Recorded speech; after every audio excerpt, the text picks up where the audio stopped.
Okey, kita bertemu lagi untuk sesi pembelajaran kita pada hari ini bersama Cikgu Syamal. Okey, bagi unit 19, hargailah pokok. Okey, tajuk kita kali ini berkaitan dengan pokok kari. Jadi dia tulis di situ, mari tanam pokok kari. Okey, untuk hari ini kita atau kamu nak kenal pasti nak menggunakan ayat perintah.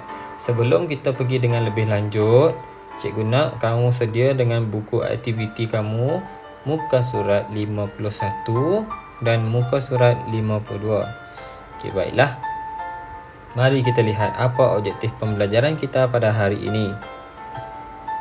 Okey, pertama, murid dapat menggunakan ayat perintah berdasarkan gambar dan kata perintah dengan betul. Jadinya kamu perlu menggunakan ayat atau membina ayat menggunakan kata perintah dan kamu perlu kenal pasti gambar yang mana sesuai dengannya. Okey, baik. Kita pergi ke paparan yang seterusnya. Okey, sebelum kita nak menggunakan dengan ayat perintah, kita kena kenal pasti dulu apa itu kata perintah. Okey, kata perintah ni dia terbahagi kepada 3. Ingat, awak dah pernah belajar sebelum ni. Dia terbahagi kepada 3. Yang pertama ialah larangan. Larangan ni bermaksud melarang daripada melakukan sesuatu. Okey, perkataan-perkataan ni sekiranya ada di dalam ayat kita, dia jadi kata perintah kategori larangan. Okey, yang pertama ayat dia adalah jangan. Yang kedua, usah. Okey, dua perkataan ni merujuk pada kata perintah larangan. Okey, yang kedua adalah silaan. Silaan ni maksudnya mempelawa orang ataupun sesuatu. Jadi silaan ni ada dua kata perintah perkataan yang kita gunakan, iaitu perkataan sila dan perkataan jemput.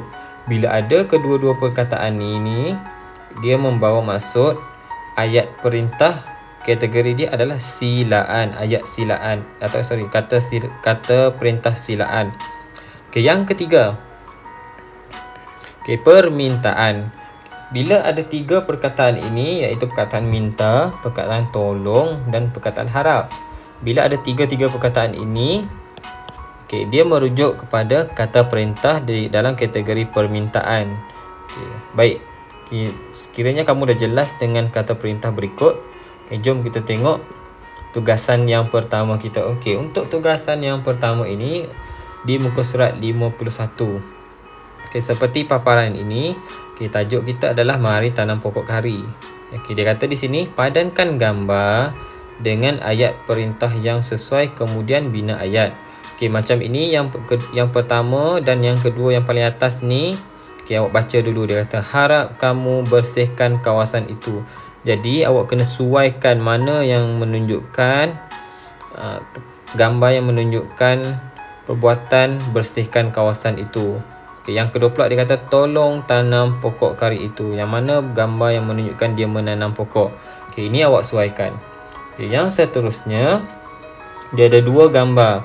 Okey, di sini nampak reaksi muka seorang lelaki yang lebih dewasa mengangkat tangan dan melakukan sesuatu, iaitu dia melarang seorang murid di sini ataupun seorang kanak-kanak lelaki di sini. Jadi di sini awak kena kenal pasti mana ayat yang sesuai dengan situasi ini.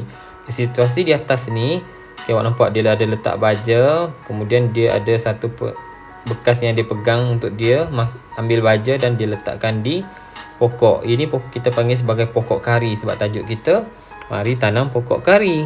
Jadi ini adalah pokok kari kan, bukan pokok lain. Jadi dia nak letakkan baja di pokok kari. Okey, untuk yang pertama adalah jangan. Okey, jangan ni awak kena bina ayat. Sebelum awak bina ayat, awak kena kenal pasti mana gambar yang sesuai. Jadi kalau kita tengok di sini, gambar yang sesuai dengan dia adalah gambar yang di bawah ni. Okey, bila gambar di bawah ni awak tengok jangan, dia melarang dia melakukan apa? Okey, dia melarang kanak-kanak lelaki daripada buat apa? Dia tengah pegang daun. Jadi kita boleh tulis jangan petik. Okey, jangan petik daun. Sekarang ni kita di dalam situasi dia tanam pokok kari. Jadi kita tulislah jangan petik daun apa? Daun kari. Okey, daun kari itu. Maksud di sini dia larang daripada memetik daun kari sekiranya tak perlu. Okey, jangan suka-suka hati petik. Okey, contohnya macam ni. Okay, yang kedua pula awak tengok di sini. Dia kata sila. Sila. Di sini dia kata sila. Kenalah dengan gambar ni sebab tak ada jawapan lain dah. Okay, sila kita gariskan dulu. Padankan dulu. Okay, kemudian kita tengok. Sila ni maksudnya menjemput. Ataupun kita nak suruh orang buat sesuatu untuk kita. Silaan. Jadi, tengok dalam gambar ni. Dia buat apa? Dia tengah letakkan baja. Jadi, kita boleh kata kat sini. Sila taburkan perbuatan dia. Okay, taburkan apa ni? Dia tengah taburkan apa? Okay, dalam gambar tu tulis baja. Taburkan baja. Baja di mana? Ataupun pada apa? Pada pokok kari. Okay, itu saja cara-cara untuk kita menggunakan ayat perintah. Kita nak kenal pasti ayat perintah. Kita kena kenal pasti dia punya kata perintah. Jadi, awak boleh bulatkan kata perintah ni. Supaya awak boleh kenal pasti ini kata perintah dia adalah tolong. Ini adalah harap. Okay, baik. Ini tugasan yang pertama. Awak boleh ikut yang cikgu ajarkan kepada awak ni. Okay, untuk tugasan yang kedua, masih lagi ayat perintah tapi di dalam buku aktiviti muka surat 52. Okay, untuk 52 ini berkaitan dengan daun kari juga. Jadi dia kata daun kari melazatkan masakan. Jadi awak perhatikan situasi di sini. Dalam gambar ni seperti situasi di pasar. Jadi ada dua dialog di sini. Awak kena baca, awak kena kenal pasti gambar, kenal pasti dialog dia yang dia dah letak kat sini, barulah awak boleh tulis apa ataupun awak bina ayat perintah yang dia nyatakan di sini berdasarkan gambar. Jadi kalau awak perasan di sini, murid perempuan ni, seorang kanak-kanak perempuan ni menjual sayur-sayuran di pasar. Jadi awak tengok dia dah bagi dah kata perintah tolong. Tolong ni awak gunalah di sini. Jadi contohnya yang pertama kita boleh tulis. Okey, untuk gunakan tolong kita tengok dulu jawapan dia. Dia kata baiklah puan, saya akan membungkus daun kari itu. Jadi awak boleh gariskan perbuatan dia membungkus. Maksudnya puan ni minta tolong kanak-kanak lelaki untuk membungkuskan daun kari. Jadi kita tulislah tolong. Okay, bungkuskan. Kalau awak tak mahu, awak tulis bawah. Daun kari itu. Bila dia minta tolong, puan ini minta tolong, jadi kanak-kanak perempuan ni pun menolong. Dia kata, baiklah puan, saya akan membungkus daun kari itu. Okay, itu satu contoh yang cikgu tunjukkan kepada kamu untuk kamu bina ayat. Okay, yang lain-lain ni awak baca, petikkan, awak baca baca ayat yang dia dah berikan dialog di sini, kemudian awak gunakan kata perintah yang dia dah berikan kat bawah ni. Contoh ni jangan, contoh ni harap.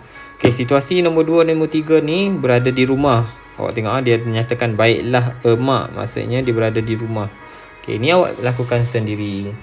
Okay, baik. Ini masih lagi tugasan yang pertama. Okay, kita tengok tugasan yang kedua. Okay, bila sampai tugasan yang kedua ni, cikgu akan bagikan pautan ni. Contoh macam ni, cikgu bagi pautan ni, awak tinggal klik pautan ni. Kemudian dia akan naik satu paparan macam ni, yang cikgu tunjukkan ni. Okay, untuk yang pertama ni, awak cari kata perintah mana yang sesuai dengan ayat ni. Okay, yang kedua pula awak pilih antara A, B dan C ni, awak klik satu mana yang sesuai dengan gambar ni. Okay, bila dah siap, awak tekan di bawah ni. Contoh awak dah tekan di bawah ni kan, dia akan naik markah. Bila naik markah, awak snap gambar markah tu atau awak screenshot gambar markah, awak masukkan dalam ruangan yang cikgu dah sediakan. Itu saja tugasan nombor 2 untuk kuis dalam pautan yang cikgu dah berikan. Okay, baiklah. Sekian, terima kasih daripada cikgu. Selamat menjalankan tugas kamu dengan jayanya.